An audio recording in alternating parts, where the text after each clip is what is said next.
everybody reads that.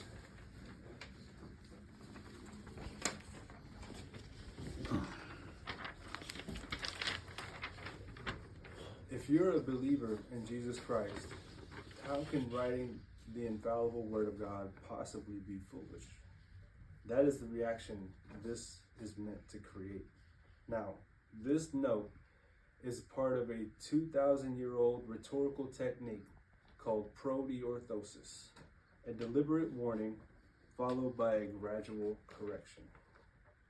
You're going to experience it happen to you in the next 5 minutes. First, the easier one, Epidiorthosis. This is instant, in-the-moment correction.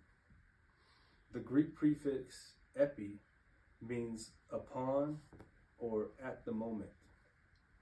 Example, if I said Julius Caesar was Rome's first emperor, you could immediately correct me and say, no, that was Augustus. Or if I said 2 + 2 = 5, you could immediately say, no, it was 4.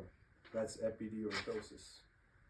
Paul used it in Athens on Mars Hill in Acts chapter 17.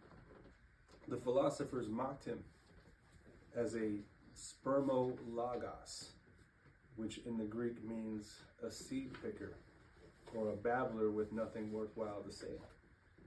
Think about it. Instead of letting that insult define the moment, Paul immediately reframes it. What you worship as unknown, this I proclaim to you. Acts chapter 17, verse 23. And in context, in that verse, the Greeks had a statue for all their Greek gods, for Zeus, for Poseidon, for Athena, for all the gods and goddesses. There was one statue that had it was unknown God.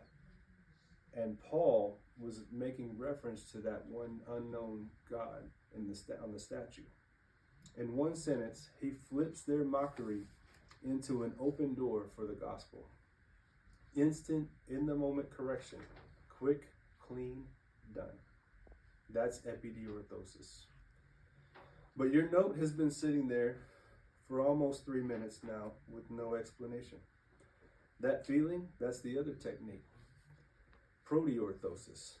The prefix pro means before, in advance, whereas in English we might say the word pre, but in the Greek it was pro. It is a deliberate warning followed by gradual control correction, so a false idea never fully takes root.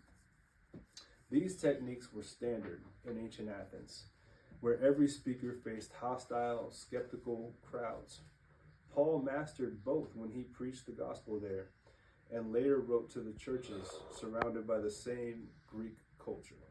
This Greek culture was quite different than what we see today.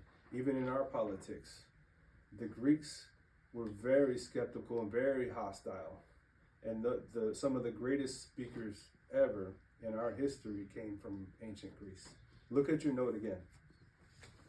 Paul, in writing the infallible Word of God, is being foolish. That sounds shocking, and Paul knew it would. Here's the thing. Paul is not actually foolish or admitting sin here. He is quoting the arrogant Corinthians back to them. So he begins with the warning, bear with me in a little foolishness. In other words, I have become a fool. In 2 Corinthians chapter 11, verse 1. That's what that verse is. That's what that note is quoting. But he's really driving home the point in 2 Corinthians 10:17, where it says, those who boast, boast in the Lord.